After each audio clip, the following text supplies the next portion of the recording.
Live from the WTXL studios, this is ABC 27's News at Noon.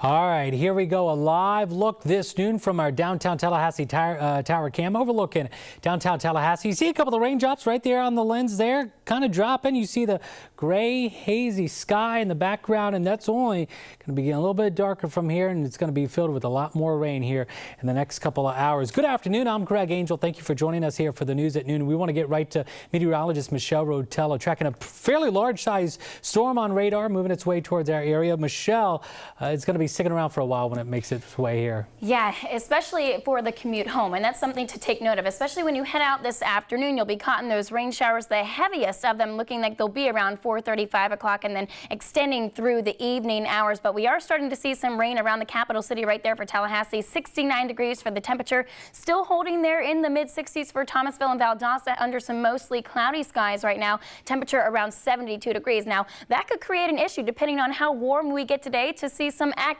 Already seen some severe thunderstorm warnings to the west of our area, and already cities to the west of our area under a flash flood watch since the ground is already so saturated from a lot of rain that we've seen previously. You can see indicated there plenty of lightning strikes across the region. A few of these storms could be severe. So with that being said, we're looking at wind gusts probably over 50 miles per hour. For some places already have a wind gust of 59 miles per hour reported in one city just to the west of our area of Panama City. Also with that, watching a little bit of some rotation, so we'll continue to track the rain showers too. But you'll notice where you see the rain cooled air there, 61 degrees for Mariana, 63 in Bainbridge, Tallahassee. You're sitting at 69. Then you move to the Swanee Valley and you could even rise even more in temperatures. 72 right now for Live Oak.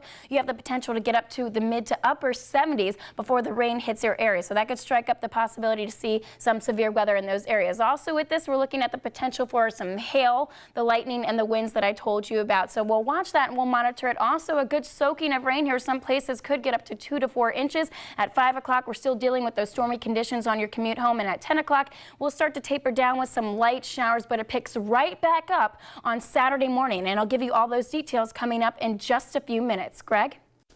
Happening now at noon, Tallahassee police still searching for answers. How did a man found inside of this Southside home die? There are a few clues still, but we are learning the name of that person that was found.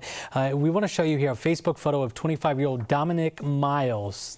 He's the man who Tallahassee police say they found inside Thursday afternoon inside of this home here on Yeager Street. You can see from neighbors and friends in a moment here, emotions running very high.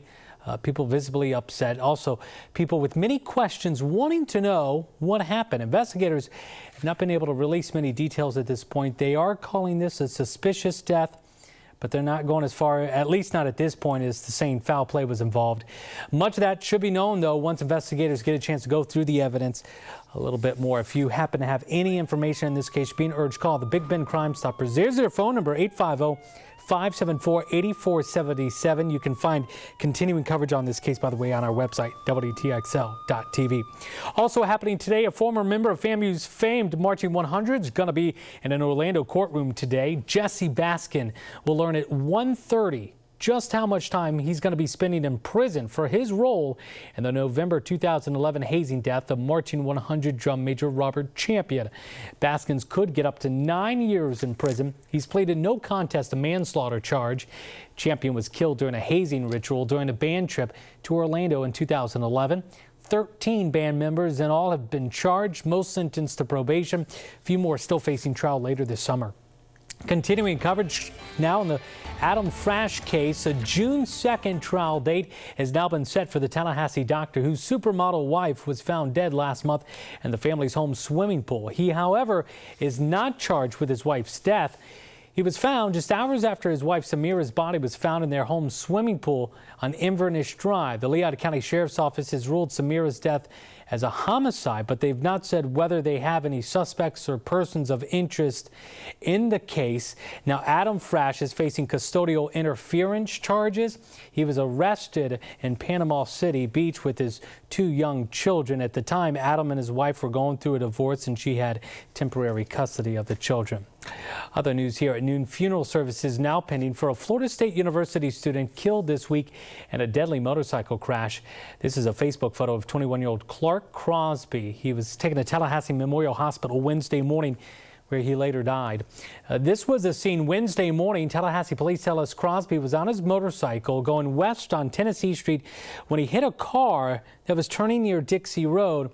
The driver of that car also taken to TMH with non-life-threatening injuries. The cause of the crash is still under investigation. Crosby, we're learning, was a native of Fort Walton Beach, attending FSU, majoring in environmental engineering.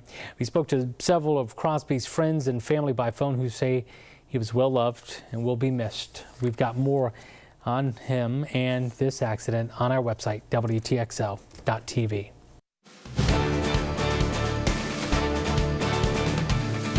All right, a larger debate growing in the Florida legislature when it comes to a bill that would ban the sale of e-cigarettes to minors.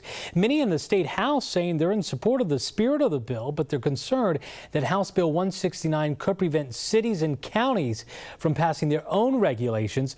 Supporters say the bill gets everyone on the same page with the same rules and laws. The Senate's already passed a similar measure. Abortion laws in the Sunshine State could be seeing some big changes soon. Those changes include the cutoff point for having a legal abortion. It would be when a fetus could survive outside of the womb with standard medical care. The law right now prohibits an abortion in the third trimester, making anything after the 24th week of pregnancy illegal. Another measure passing the Florida House would also allow state university foundations to hold secret meetings. It barely passed the House. It allows foundations to meet in secret if they're talking about research proposals and funding. Supporters of the bill say it would better protect trade secrets. Local state representative Michelle Raywinkle-Vasalinda, who went along with fellow Democrats who the majority opposed this bill, calling it dangerous. The controversial move to purge Florida's voter rolls coming to a stop. Secretary of State Ken Detzner says it's because the federal government's going through system updates and it won't be ready before the election. Governor Rick Scott's also been a big supporter of purging voter rolls, saying it's a way to ensure only qualified and legal residents vote. Others say it's an attempt to make it more difficult for certain groups to go out and vote. Here's how WTXL political contributor Tramel Gomes weighed in on it. Because one of the issues with doing these voter purges, it's so close to an election. It's just a few months away then when we come around November. So is it this time right now to go through that purge that could, in effect, take off an actual voter? Tramel Gomes joining us to break down the latest in Florida politics every Tuesday morning on Sunrise at 6 a.m. and, of course, every evening on Thursdays at 6 p.m. Happening right now, crews in Valdosta is still working to repair a huge leak at the Valdosta wastewater treatment plant. To contain the spill, crews are working on a 1,000-foot bypass line. That work should be wrapping up any time now. Crews are then going to be working through next week on the cleanup effort part. The leak has been pouring about 250 gallons a minute of sewage into the Withlacoochee and Swanee rivers. This is causing contamination concerns for those who are near the rivers. We told you yesterday about Madison County leaders who say this is having an impact on tourism in the area. Florida Department of Health responding to some of those concerns, telling us and summarizing here that they are continuing to monitor the wastewater spill and will notify the public if they find any health risks. As we mentioned, Madison County leaders reaching out to the governor's office wanting them to help. So far, the governor's office has not commented. You can read more from Madison County leaders on our website, WTXL.tv. Across Florida, the state's unemployment numbers are now out. Things seem to be staying about where they've been. February's numbers remain at 6.2%. Governor Rick Scott pointing out the state did grow 33,400 jobs and takes that as a sign that the business is growing in the state. A 23-year-old man who worked as a security guard at a Central Florida nursing home is now facing charges. The guy you just saw there, Brian Murphy, accused of nearly beating 2 patients to death. They had to be taken to a trauma center with life-threatening injuries. Crazy thing is, deputies say they don't know why Murphy attacked the 2 seniors. He remains in jail with bond denied. Emergency services, what is your location? I need a medic to First Baptist Church right now.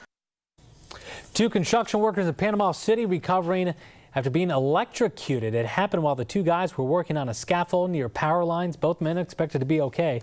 The Occupational Safety and Health Administration is investigating.